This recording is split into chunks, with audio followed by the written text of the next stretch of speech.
21 जनवरी को भोपाल नगर निगम परिषद की बैठक होने जा रही है। 2.5 महीने बाद हो रही इस परिषद की बैठक के हंगामेदार रहने के आसार है, क्योंकि निगम परिषद के अंदर एजेंडे में जिन बिंदुओं को शामिल किया है उसमें नगर निगम कर्मचारी, सड़क, नाली, बिजली सहित अन्य जनहितैषी कार्यों को शामिल नहीं किया है। नेता प्रतिपक्ष शबिस्ता जकी ने प्रेस कॉन्फ्रेंस कर जानकारी दी।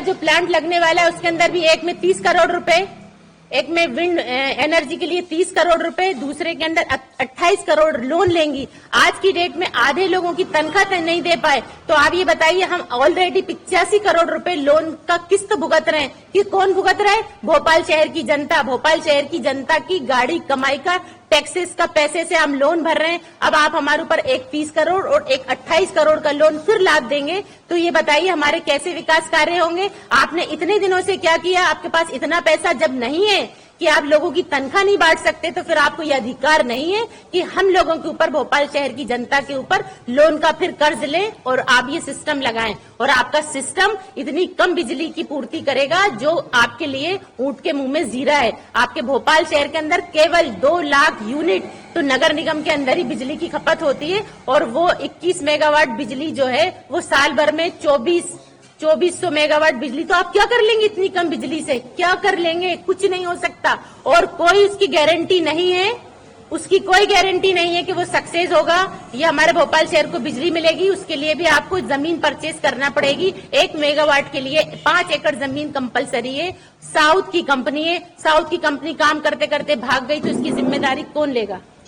हमारा प्रेस वार्ता लेने का उद्देश्य है कि आगामी 21 जनवरी को हमारी परिषद की बैठक होने जा रही है, लेकिन परिषद की बैठक के अंदर जनता से जुड़े हुए मुद्दे एक भी एजेंडा में शामिल नहीं है, जबकि पार्षद दल की तरफ से बराबर मैडम को लिख कर दिया गया है। न कर्मचारियों का मुद्दा है, न भोपाल शहर की जनता के कोई मुद्दे हैं, न बिजली है, न सड़क है, न पानी है, न सीवेज सिस्टम है।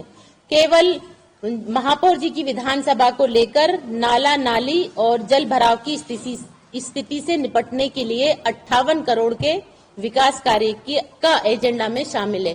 तो हमारा महापौर जी से ये पूछना है कि भोपाल शहर के अंदर 5 और विधानसभाएं हैं, उत्तर विधानसभा, मध्य विधानसभा, दक्षिण पश्चिम विधानसभा और हुजूर विधानसभा प्लस गोविंदपुरा विधानसभा। तो यहाँ इन सारी विधानसभाओं के अंदर ये पैसा क्यों नहीं दिया गया? अगर डीपीआर बनकर गई तो सारी डीपीआर के अंदर सभी विधानसभाएं शामिल होना चाहिए थी। भोपाल शहर की पूरी जनता टैक्स जमा करती नगर निगम को। उन सबसे ज्यादा टैक्स अदर्स विधानसभाओं ने जमा किया है। केवल नरेला विधानसभा में 17 करोड़ रुपए टैक्स आए हैं पूरा, और इसके बावजूद भी बाकी विधानसभाओं को के साथ में भेदभाव किया गया है। भोपाल शहर की है पूरी महापौर जी जो हैं, पूरे भोपाल शहर की महापौर हैं, उनका ये दायित्व है, उनका ये कर्तव्य है कि वो एक नजर से सभी विधानसभाओं को देखें और सभी विधानसभाओं के अंदर बराबरी से काम करें।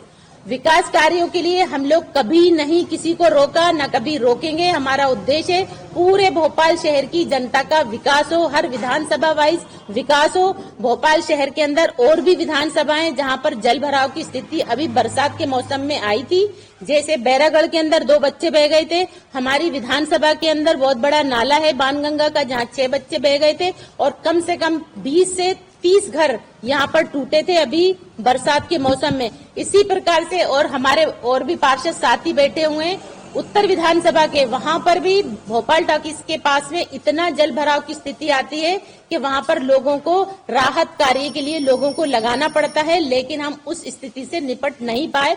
तो क्या उनको ये सारी चीजें नहीं दिखाई देती कि हमारे भोपाल शहर के अंदर और भी जगहें हैं? देखिए, चुनाव का दौर है, आगामी चुनाव आने वाला है, मंत्री जी का क्षेत्र है, और महापौर जी ने वहीं काम किया है, और वहां पर भी उन्होंने भेदभाव किया है। जो जहां पर उनके वोटर्स हैं वहां पर उन्होंने ये विकास कार्य के लिए 58 करोड़ रुपए खर्च किए हैं, लेकिन जो स्लम्स एरिया है, जो गरीब तबका है, वहां पर कोई विकास कार्य की इस एजेंडा के अंदर बात नहीं है। महापौर